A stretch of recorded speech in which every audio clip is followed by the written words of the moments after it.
श्री राम जय राम जय जय राम। श्री राम जय राम जय जय राम। श्री राम जय राम जय जय राम।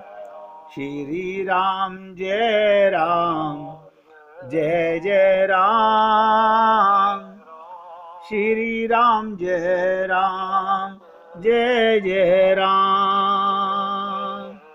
श्री राम जय राम जय जय राम। श्री राम जय राम जय जय राम। श्री राम जय राम जय जय राम। श्री राम जय राम जय जय राम। अब देखिएगा आप और हम लोग जितनी उम्र हो गई कम से कम उतनी होलियों का फेस्टिवल हम मना चुके। ये याद अलग बात है कि कितनी होलियां आपको याद है और कितनी नहीं याद है। ये होली का फेस्टिवल कब से शुरू होता है? यहां पर रामा अवतार का कृष्णा अवतार का कोई लेना देना नहीं है। भक्त प्रहलाद का उसके लिए स्वयं नरसिंह अवतार का होना, आत्मा का परमात्मा का होना ही होली है। लेकिन ये होती क्यों नहीं? क्योंकि हमें आत्मज्ञान नहीं है। तो परमात्मा के प्रेम की रंग में हम रंगे नहीं हैं। हम लोग गुलाल चंदन न जाने क्या क्या रंगों में अपने को टेम्परेरी रंग लेते हैं। अभी प्रेम के रंग में हम नहीं रंगे हैं। अभी हम वो लोग होली नहीं मना पाए हैं। अब जो बात बोल रहा हूं अगर लिख सको तो लिख के रख लेना, जीवन भर काम आएगी। होली का क्या महत्व है? राग द्वेष को अग्नि में जला दो। राग और द्वेष। कबीरा खड़ा बाजार में राखे सबकी खैर, ना काहूं सो दोस्ती ना काहूं सो बैर। राग द्वेष को अग्नि में जला दो। और बता रहा हूं आपको 3 चीजें बता रहा हूं होली की। राग द्वेष अग्नि में जल जाए और जीते जी जगह जलाना है। जीने मरने के बाद आपका शरीर जलेगा, ये राग द्वेष नहीं जलेगा। देहाभिमान को, ये सबसे बड़ा अभिमान है, देहाभिमान को मिट्टी में मिला दो। मैं शरीर नहीं हूं, मैं शरीर में रहता हूं। मैं स्त्री नहीं हूं, स्त्री के शरीर में रहता हूं। मैं पुरुष नहीं हूं, पुरुष के शरीर में रहता हूं। मैं ब्राह्मण नहीं हूं, ब्राह्मण के घर में पैदा होने से ब्राह्मण कहलाता हूं। असली ब्राह्मण तो कब? जब ब्रह्म को जान लो, जब आत्मज्ञान हो जाए तब ब्राह्मण कहलाते हैं। तो मैंने आपसे कहा राग द्वेष को अग्नि में जला दो, देहाभिमान को मिट्टी में मिला दो। और ध्यान दीजिएगा सबसे इंपॉर्टेंट चीज,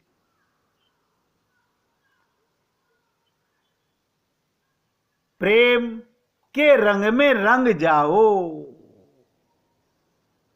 प्रेम के रंग में रंग जाओ, ये होली है।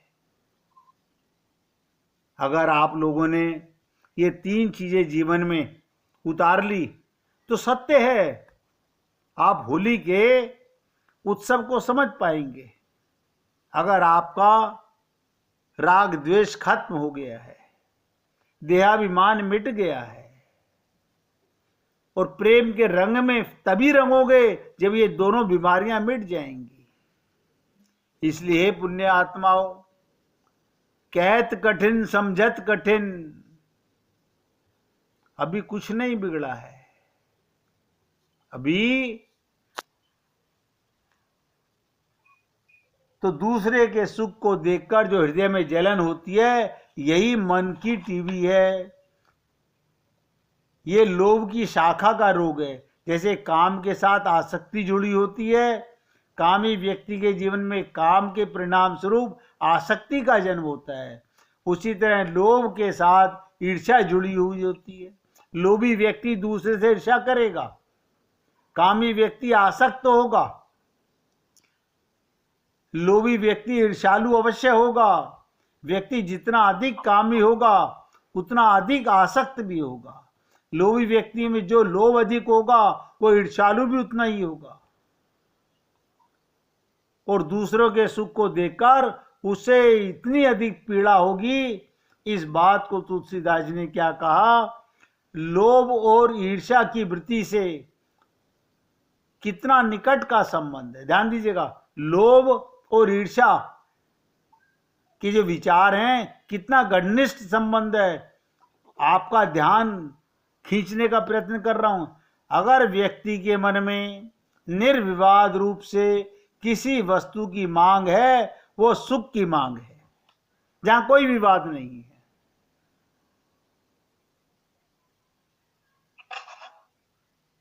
हालांकि सुख की बात को लेकर के बड़ा मतभेद है।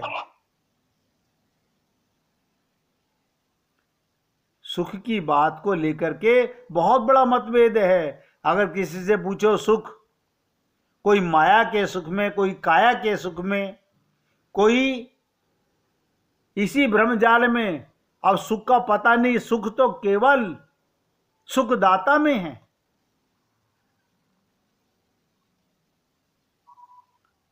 सुख की व्याख्या को लेकर बहुत बड़ा मतभेद, क्योंकि सुख की व्याख्या अलग अलग रूपों में की जाती है। अधिकांश व्यक्ति भौतिक पदार्थों में, संसार के समान में,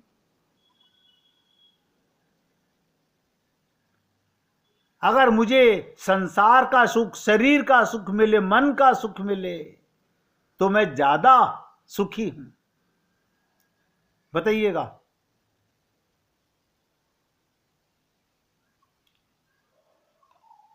अधिकतर लोग भौतिक पदार्थों को सुख के रूप में मत देखते हैं, और समाज में जो ये इतनी छीना झपटी है, ये सुख को लेकर ही है। बहुत ध्यान से समझिएगा, सारा संसार सुख के पीछे भाग रहा है, ये नहीं पता सुख कहां पर है।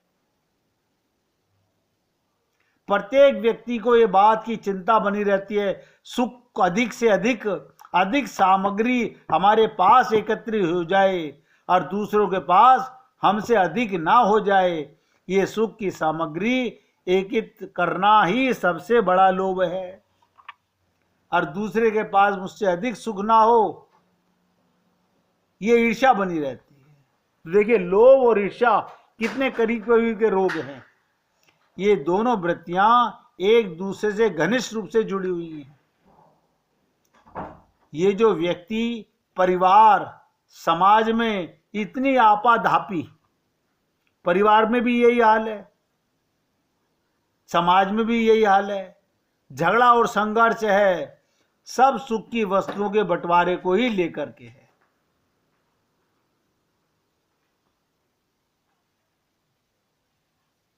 बहुत ध्यान से सुनिएगा, हमें यह नहीं पता सुख कहां पर है, लेकिन उस सुख के पीछे भाग रहे हैं जहां अंधी दौड़ है, किसी को मिला नहीं। आजकल भ्रष्टाचार की आलोचना बड़ी व्यापक है, हर मंच से, समाचार पत्रों में भी जहां देखिए वहीं भ्रष्टाचार की बातें। लेकिन बड़ी विचित्र बात, भ्रष्टाचार पर इतना विचार किया जाता है, इतना कहा जाता है, पर भ्रष्टाचार तो नहीं मिटता। क्या कारण? हम उसकी प्रति दुर्भावना, वो हमारे प्रति दुर्भावना, हम उसे बुरा बता रहे हैं, वो हमें बुरा बता रहा है। इसका रहस्य ध्यान से सुनिएगा। आज की तारीख में जितने भी लीडर हो गए हैं, वो दूसरे को भ्रष्टाचारी बता रहे हैं। इसका रहस्य यह है, झगड़ा अगर भ्रष्टाचार मिटाने का हो तो भ्रष्टाचार मिट जाए, पर यह झगड़ा भ्रष्टाचार मिटाने का नहीं है। इन लोगों का भ्रष्टाचार के बंटवारे का है। तू अकेला क्यों खा रहा है, हमसे बांट के खा। हम जो झगड़ते हैं, हम इस बात पर कि इस भ्रष्टाचार से हमें कम भाग क्यों मिल रहा है, दूसरे को अधिक क्यों ले रहा है। ये सारी विचार, ये सारे मन की वृत्तियां एक दूसरे से जुड़ी हुई हैं, इसलिए इनका मूल लोभ और ईर्ष्या है। प्रत्येक व्यक्ति में विद्यमान है। लोभ के कारण ये सारी सुख सुविधा की वस्तुएं अपने अपने पास एकत्र कर लेना चाहता है। आदमी कहता है बस मैं अपना, अपने बच्चों का, उनके बच्चों का और आने वाले और 4 पीढ़ियों तक का इकट्ठा कर जाऊं। कैसा पागलपना है।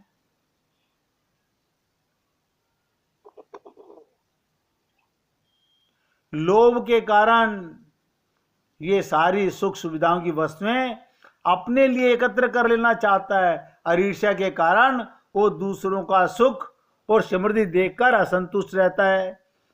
दूसरा कैसे जीत गया, मैं कैसे हार गया, दूसरा कैसे कमा गया, उसको सुख ज्यादा क्यों मिल गया, मुझे कम क्यों मिला। और हकीकत देखो, दोनों मूर्ख हैं। सुख का पता नहीं कि सुख कहां पर है। अब आपसे अगर किसी से पूछा जाए कि भैया फिर इसका समाधान क्या है, हमारे मन में लोभ और ईर्ष्या ना आए, इसका क्या समाधान है। इसका समाधान क्या है, ध्यान दीजिएगा। इस समस्या के समाधान के लिए बहुत बातें सोची गई। पुराणों में इसका समाधान ढूंढने की कोशिश की गई, वेदांतों में प्रयास किया गया, भक्ति तथा कर्म सिद्धांत के द्वारा प्रयत्न हुआ, और शासन इसके समाधान की चेष्टा करता है। ये लोभ और ईर्ष्या के समाधान के लिए शासन तंत्र के दंड का भय रहे तो उसमें लोभ और संग्रह की वृत्ति न आकर दान की वृत्ति आती है। अगर आपको पता चल जाए कि हर चीज आपकी, सरकार को पता है आपने इससे ज्यादा जोड़ा तो आपको दंड मिलेगा, तो आपके अंदर दान देने की, बांटने की प्रवृत्ति आ जाएगी।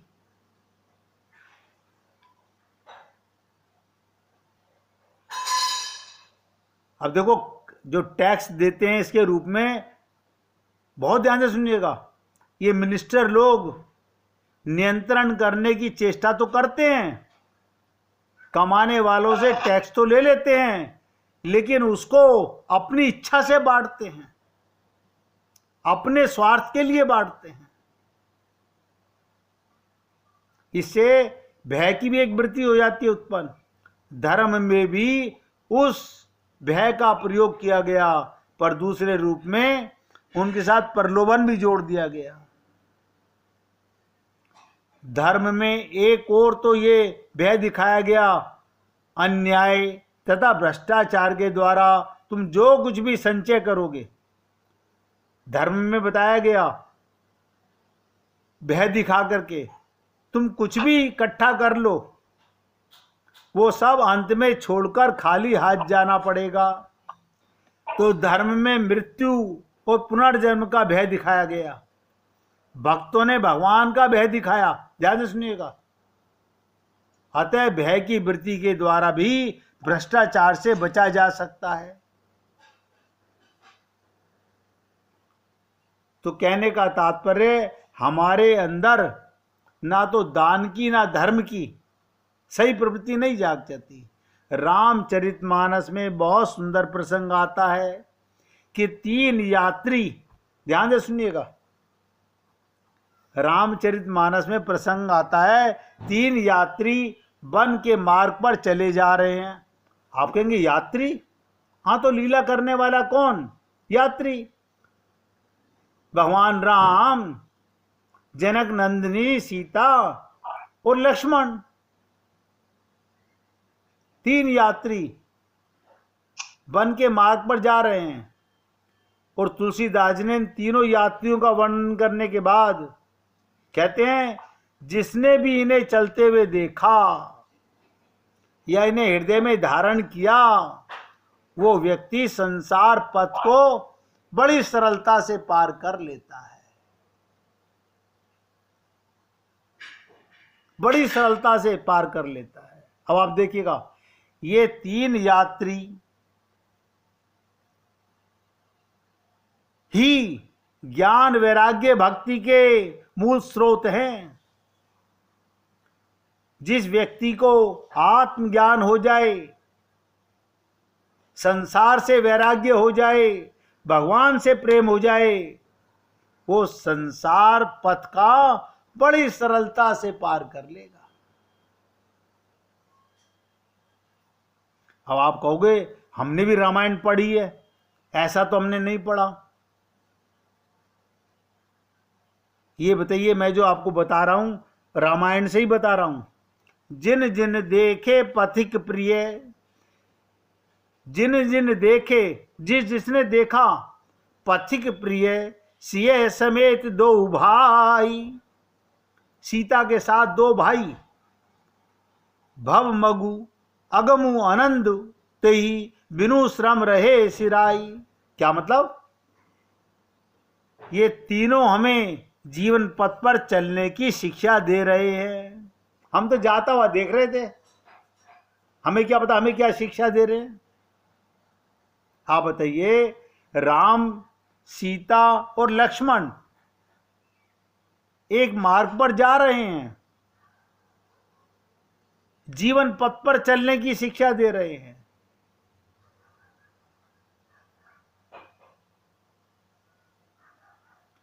यदि हम इन तीनों यात्रियों से जीवन पथ पर चलना सीख लें, तो बड़ी सरलता के साथ हम अपने लक्ष्य तक पहुंच जाएंगे।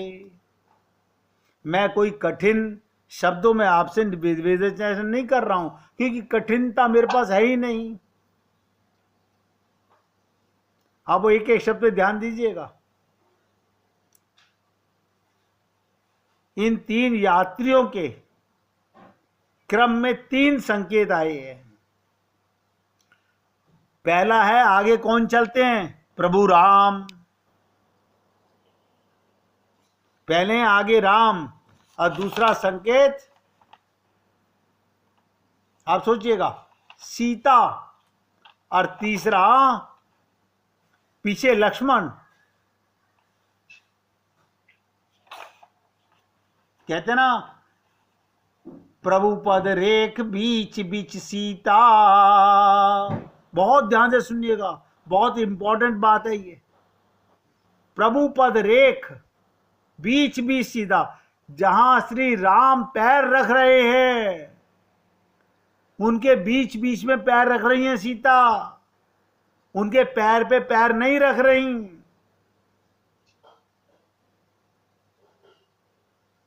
ये भाव पढ़ने से पल्ले नहीं पड़ेगा।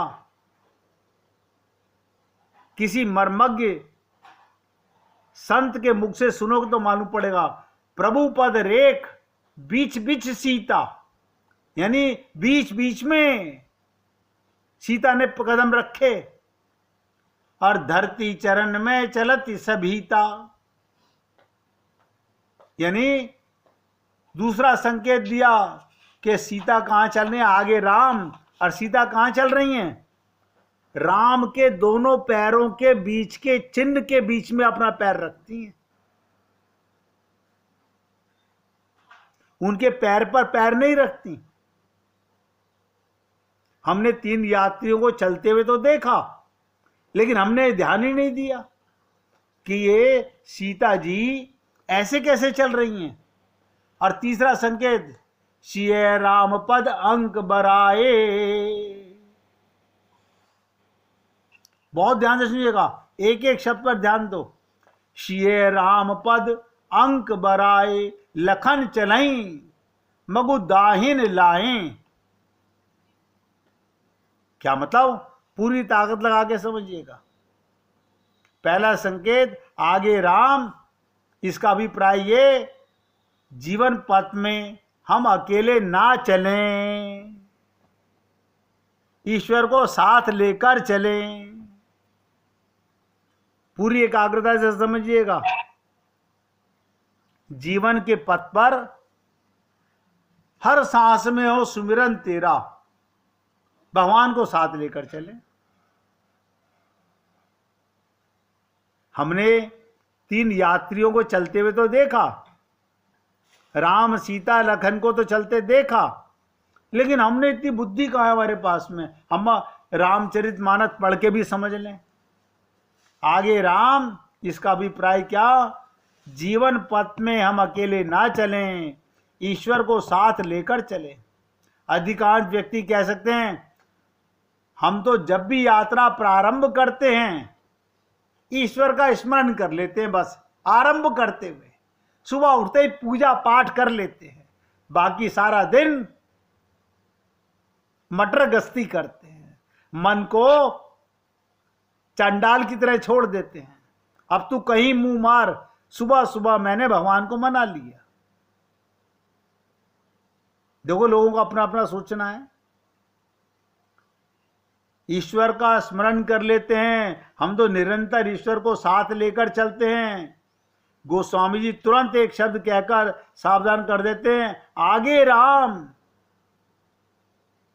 यानी ईश्वर को लेकर चलते हैं तो आगे या पीछे, इसका अभिप्राय ये, हम ईश्वर से यही कहते हैं, हमारा जहां स्वार्थ है, जहां वासना है, वहां हम जा रहे हैं, आप भी हमारे पीछे पीछे आइए। लोग आगे भगवान को लेके चलते हो, इसका मतलब भगवान के पद चिन्हों पर चलते हो। हमारा जहां स्वार्थ होता है वहां भगवान को साथ नहीं ले आते, जहां हमारी वासना होती है वहां भगवान को नहीं ले जा रहे, वहां हम जा रहे हैं। प्रभु जी आगे राम नहीं, पीछे आ जाना, आगे आगे चलकर सही दिशा हम बताएंगे, यानी हम भगवान को रास्ता बता रहे हैं। स्वार्थ के मार्ग पर चलना, वासना के मार्ग पर चलना, यानी भगवान से कह रहे हैं आप हमारा अनुगमन कीजिए, आगे आगे चलकर सही दिशा हम बताएंगे, आप हमारा अनुगमन कीजिए। गोस्वामी जी कहते हैं, आगे राम, कोई पूछ सकता है ईश्वर तो साथ में है, फिर आगे हैं या पीछे, इससे क्या फर्क पड़ता है? नहीं, इसमें बहुत बड़ा अंतर है। इसलिए लक्ष्मण जी और इंद्र के संदर्भ में बड़ी प्रतीकात्मक भाषा में कहा गया, भगवान राम विष्णु के अवतार हैं। एक एक शब्द ध्यान देना, भगवान राम कौन है? विष्णु के अवतार हैं। लक्ष्मण जी उन्हें बड़े भाई के रूप में देखा और उन्हें आगे करके चल रहे हैं, परंतु भगवान ने जब इंद्र से पूछा तो उन्होंने कहा आप मेरे छोटे भाई बनिए। क्यों? इंद्र स्वर्ग का राजा है, भोगी है, लक्ष्मण की मूर्ति वैराग्य की मूर्ति है। अब आप सोचिएगा, स्वर्ग के देवता जिनको हम बुला बुला के पागलों की तरह से इंद्राय नमे वरुणाय नमे करते रहते हैं, अकल नहीं है हमारे अंदर, हम भगवान का चिंतन नहीं, इन देवताओं का चिंतन करते रहते हैं। बहुत प्यार से गाइएगा, इसके बाद आगे बढ़ेंगे। जिसका राम जी के साथ